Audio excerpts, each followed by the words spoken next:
So Dan Rex, CEO of Toastmasters International, Céad Míle Fáilte, welcome to Ireland. Thank you very much. Great to be here. And Ireland was one of the earlier countries to take up Toastmasters outside of the US. Yeah, so many famous orators from Ireland that it doesn't surprise me to learn that, and a growing, vibrant Toastmasters culture here now.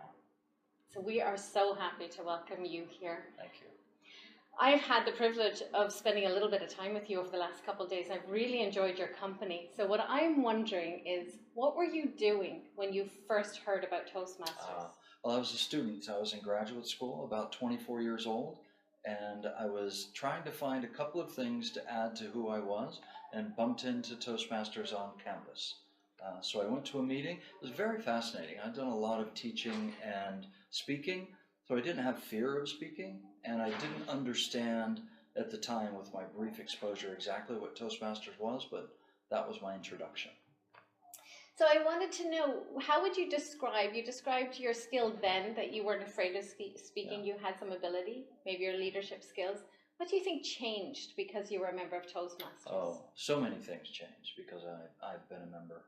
The first was I learned how to properly structure a speech. I learned where my strengths and weaknesses were. I learned to use pace and cadence and pauses and those sorts of things.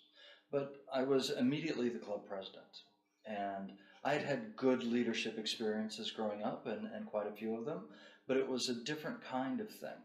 And in an environment where it wasn't my friends that I grew up with, it wasn't at work, and so the drivers were different.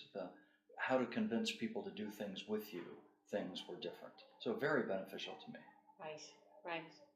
So in Toastmasters, we look at two competencies, speaking and leadership.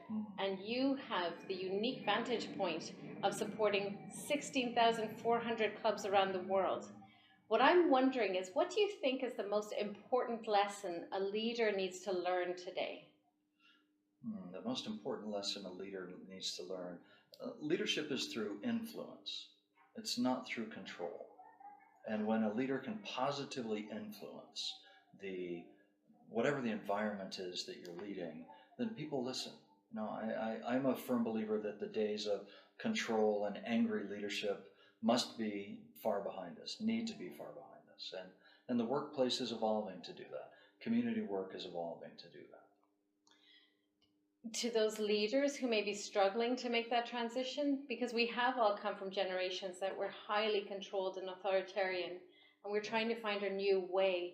What can you say that would help them make that transition? Well, I think you have to practice. You need to have a conscious understanding of who you are as a leader and the things that drive you. And then you have to understand who you're working with and what drives them. What are their competencies or lack of competencies in their areas of work? What is their excitement for the work, their preoccupation with getting it done, or their lack thereof? And then adjust yourself to meet their needs. And I think that's a critical thing about leadership. Often we talk about authenticity and we take that to mean I'm going to be the way I love to lead all the time. Authenticity to me is sticking to your values and sticking to your vision. But you must exercise the tactical ability to change who you are based on the people, based on the person, and based on the situation. I think that's very insightful. I think people will find that very helpful. I'm wondering, we've talked about Toastmasters as 94 years old, and it's continued to grow through global recessions, through the internet age. What do you think it is about the Toastmaster process that makes it so successful? It's a very intriguing question, and I've struggled with this one because I get asked it, why are you guys still here after 94 years? And I was chatting with a reporter 3 or 4 years ago, and I said, it's community, it's people coming together. And she responded, sort of like early man standing around a campfire that wanted to come together and have that place. And I thought, I think that's exactly it. There's part of human nature where we like to come together. And whether it's storytelling or skill building or accomplishing something as a group or all of those things put together, that's why I think Toastmasters has survived. I can relate to what you're saying because I know it really makes a difference to me when I walk into my club or I visit another club. And surprisingly, I have found that my closest friends have become coming from Toastmasters. I think part of it is because we learn to be positive and encourage each other. Yeah, there's the shared community, the amazing thing that is the club meeting, causes connections.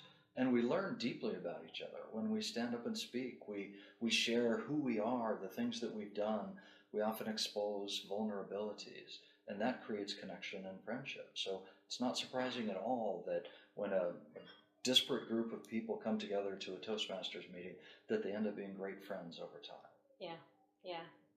Well, that brings me to this thought I have, which is I find us as people, we get involved with something for our own reasons, and then when we're there doing it, we find that there are other unexpected values and benefits. Now, strong connections and friendships are some.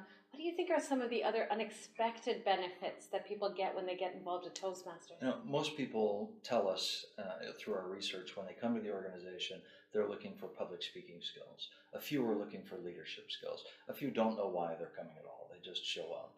And at the end of the process, when it's time for them to move on to something else, we ask them the question, well, what did you get out of Toastmasters? And very few say, I got great public speaking skills. They typically say, I gained courage. I gained confidence. I believe in myself now. I learned the ability to make a change in who I am, in the way I relate with others, with my family, with my community, at work, and it changed my life. I'm a bigger, better version than I was before, which is so far away from learning to give a speech. To me, the communication and leadership opportunities that we have are the vehicles. They're the tools that are used to form this different person over time, and that's the real result. That is so true. Actually, I found early in my Toastmasters journey, I went through a personal experience that was very challenging, and Toastmasters ended up being an incredible anchor and process to help me find my voice and rebuild my confidence as I went along.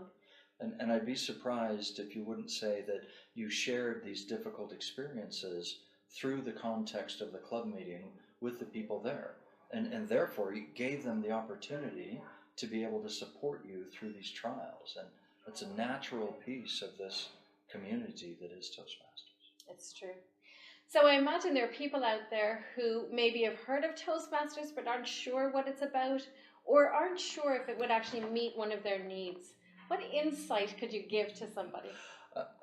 I bump into people every week who will say, Toastmasters, I had an uncle who was a Toastmaster, or my father was a Toastmaster, my grandfather, my brother, somewhere there's a connection. My boss was crazy about Toastmasters. And then they'll say, well, I never went. Or they'll say, and this is the one that makes me smile and creates the opening, oh, I'm too afraid, I could never go. And I say, well, that's exactly the point. You don't need to be of a certain skill level to walk in the door and experience it. The whole point is that this is a safe place for you to come and gain experience, gain comfort, gain skill. So come join us. I can relate to that too. I was telling you, my father was in Toastmasters when I was young. And the way my life has gone, I've competed in contests, and very often my children have been there. And I can imagine this one day when one of them might say, Mom, I'm joining Toastmasters, and we will have 3 generations in our family who were Toastmasters. And my children, they're in their 20s, and I've said, so when are you going to join Toastmasters?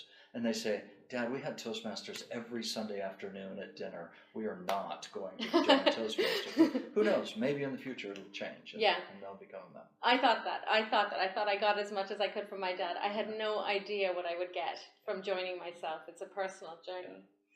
When somebody becomes interested, they go visit a club. What would you say to them to be looking for in a club to know that's the right club for them? You know, clubs are of all ages. Some clubs have been around for 6 months, some for 50, 60, 70, 80 years. And each one has its personality. And what I mean by that is, what's the culture? What's the feel?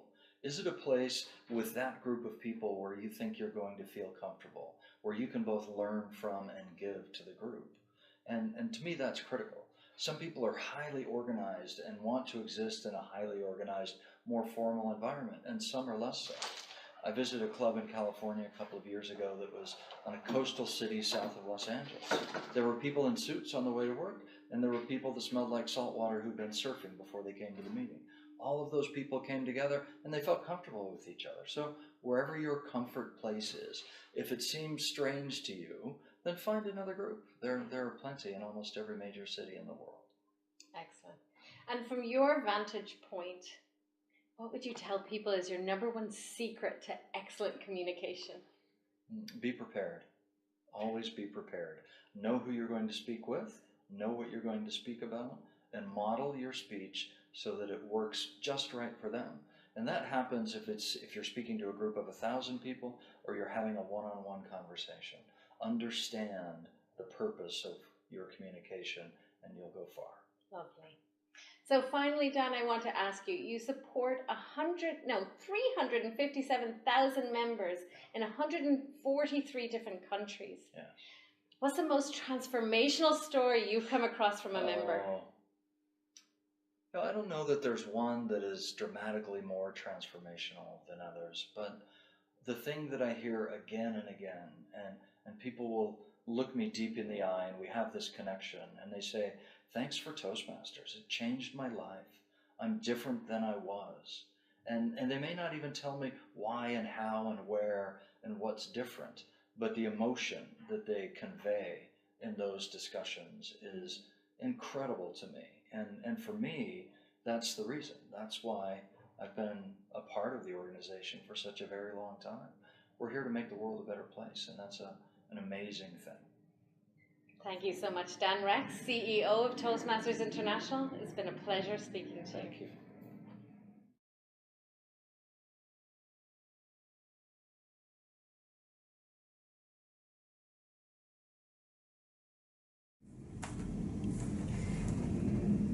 I probably didn't wait long enough because I didn't mention it before. I should wait 3 seconds after we finish. I was thinking you were going to hold longer Yeah, than you did. your experience. I know, and then I got shy.